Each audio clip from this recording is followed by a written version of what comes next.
رخصتی ہو گئی، اب مرحلہ ہے ولیمے کا۔ یہ بعض ایسے مسائل ہیں جو میں بتا رہا ہوں، اور بہت سارے ایسے مسائل ہیں کہ جو بوقت نکاح خود شوہر اور بیوی کو پڑھنے چاہیے، سمجھنے چاہیے، اس پر کتابیں لینی چاہیے تاکہ سارے مسائل ان کے علم کے اندر ہو۔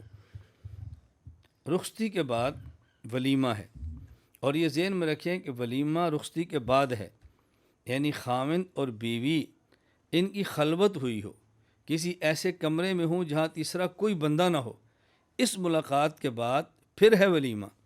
ہمارے آج ایک نیا رواج چل پڑا ہے کہ نکاح بعد میں ہوتا ہے، ولیمہ پہلے کر لیتے ہیں۔ پہلے ہمارا ایک پرانا رواج ہوتا تھا، ہم اپنی پنجابی زبان میں اس کو کہتے تھے میل، اج میل ہے تے کل بیاہ ہے تے پرسوں پھر ولیمہ ہے، یعنی نکاح سے ایک دن پہلے خاندان کے لوگ اکٹھے ہوتے، سب روٹی کھاتے۔ اب بعض لوگوں نے نکاح سے ایک دن پہلے کر لیا، یہی میل ہے اور یہی ولیمہ ہے اور یہی شادی کی دعوت ہے۔ اس کا شریعت سے کوئی تعلق نہیں ہے، ولیمہ رخصتی کے بعد ہے۔ اور ولیمہ کیا ہونا چاہیے؟ جو موجود ہے، جو میسر ہے وہ کھلا دیں، جو لوگ موجود ہیں ان کو بلا لیں اور کھا لیں۔ ہاں البتہ اس کا اہتمام کرنا چاہیے، بہترین ولیمہ وہ ہے کہ جس میں کوئی کھانے والا غریب آدمی شریک ہو۔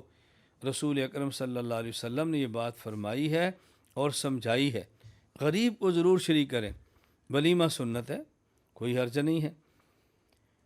یہ چند ایک چیزیں میں نے بتائی ہیں جو نکاح کے متعلقہ ہیں، جس کا ہمیں خیال کرنا چاہیے۔